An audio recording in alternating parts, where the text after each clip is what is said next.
Tension exploded at the final press conference as Teofimo Lopez and Shakur Stevenson came face to face, and it was anything but routine. What began as standard pre-fight talk quickly turned personal, with sharp words, long stares, and zero backing down. While fans expect confidence at this stage, the contrast was striking. Lopez loud, emotional, and defiant. Stevenson calm, icy, and calculated. The atmosphere hinted at unresolved disrespect and clashing egos that go far beyond belts. Every exchange raised the stakes, making one thing clear. This fight isn't just about skill. It's about pride, control, and who breaks first. I say what you say what you. I would smack thee out of you. I'd smack thee out of your ass. What you just say, it's gonna feel like a foot in your mouth. And just like that, the temperature inside the room exploded. This was supposed to be another routine fight week press conference. Instead, it turned into one of the most chaotic, uncomfortable, and entertaining moments boxing has seen in a long time. The kind of moment where everybody in the room suddenly forgets the cameras are rolling and instinct takes over. Voices rise, chairs shift, security leans forward, and the fans at home know instantly, yeah, this fight just got real. The event, co-promoted by Matchroom Boxing, brought Eddie Hearn onto the stage, and Eddie summed it up perfectly. This is what boxing is supposed to be about. The very best fighting the very best. Two fighters willing to leave comfort behind, step outside the easy routes, and test themselves at the absolute highest level. Not chasing safe money, not chasing tune-ups, chasing greatness. And that's exactly why this fight matters. Shakur Stevenson didn't need this fight. He's already dominating the 135-pound division. He could have stayed right where he was, collecting belts, taking unification fights, building a spotless resume. Teofimo Lopez didn't need this fight either. He could have moved to 147, chased titles, chased names, chased paydays. Both fighters had options. Big options. Safe options. They didn't take them. Instead, they chose each other. They chose legacy. This is Madison Square Garden, the same building that held Muhammad Ali, Sugar Ray Robinson, Rocky Marciano. Fighters don't walk into that arena thinking about social media clips. They walk in thinking about history. And both of these guys are in their absolute prime.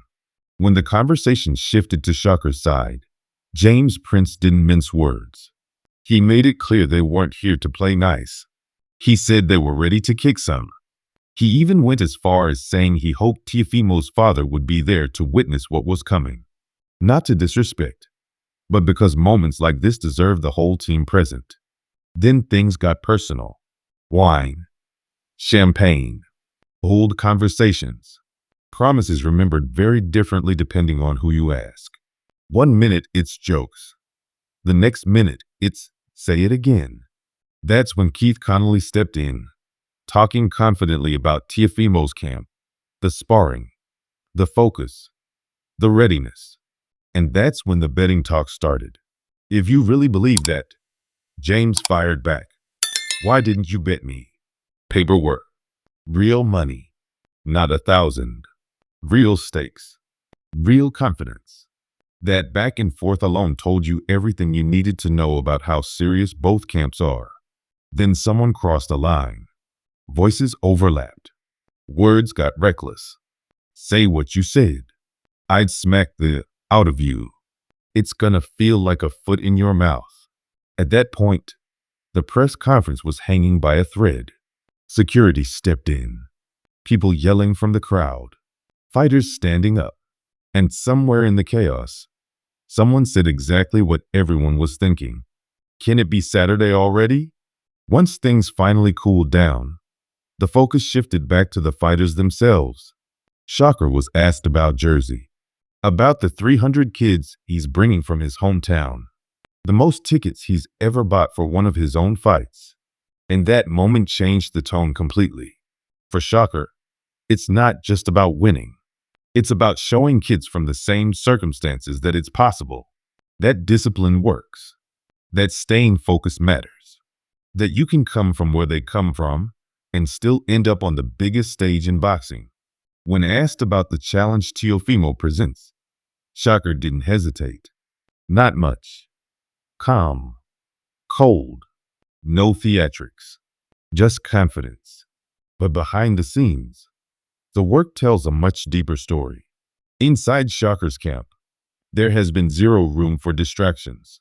No shortcuts. No coasting. Every session has been intentional.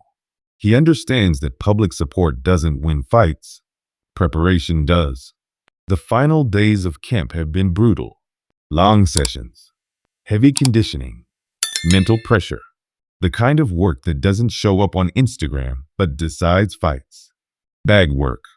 Pads. Double-in bag abs. 5-mile runs after everything else is done. Day after day. He's chasing a version of himself that doesn't crack under pressure. Oscar De La Hoya weighed in and said what many boxing minds are thinking. Shakur's style is incredibly difficult to break down. He moves at the right time. He makes the right decisions. He doesn't waste energy. But if there's anyone capable of cracking that style, it's Teofimo Lopez. That's what makes this fight dangerous. That's what makes it must-watch. Antonio Tarver echoed the same sentiment. Technical brilliance versus unpredictability. Maturity versus explosiveness. He leaned toward Shakur, emphasizing that experience and composure usually win at this level. Roy Jones Jr. took it a step further. He didn't question Teofimo's talent. He questioned his mindset.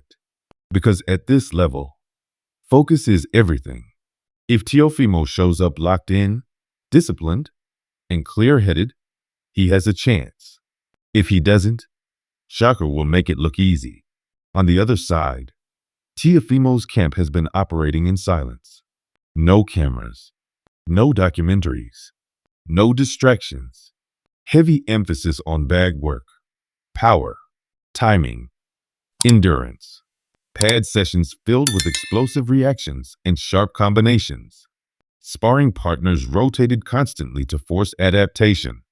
No comfort, no predictability. And mentally, something has changed.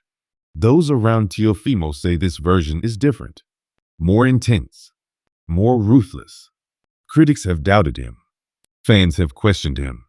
Instead of arguing back, he's letting the work speak. This fight isn't just about belts. It's about reminding the world who he is. Other fighters have been watching closely. Raymond Moratalla already said he wants the winner. Bruce Carrington confidently picked Shakur, pointing out Teofimo's struggles against high IQ boxers.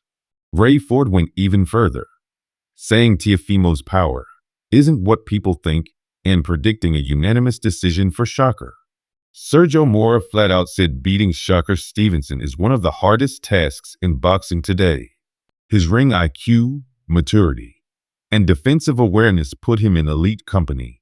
Still, not everyone is counting Teofimo out. Some believe his unpredictability is exactly what gives him a puncher's chance. That one moment, that one opening, that one mistake. And that's what makes this fight so compelling. Both fighters believe. Both camps are confident. Both legacies are on the line. Now the talking is done. The bets are set. The tempers have flared. The work is finished. All that's left is Saturday night. So let me know what you think. After seeing the chaos, the training clips, and the predictions from some of the sharpest minds in boxing, has your pick changed? Are you riding with Shakur's precision and composure?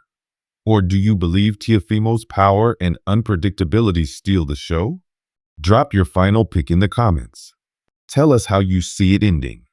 Like the video, subscribe to the channel, and we'll see who was right when the lights come on. Saturday can't come fast enough.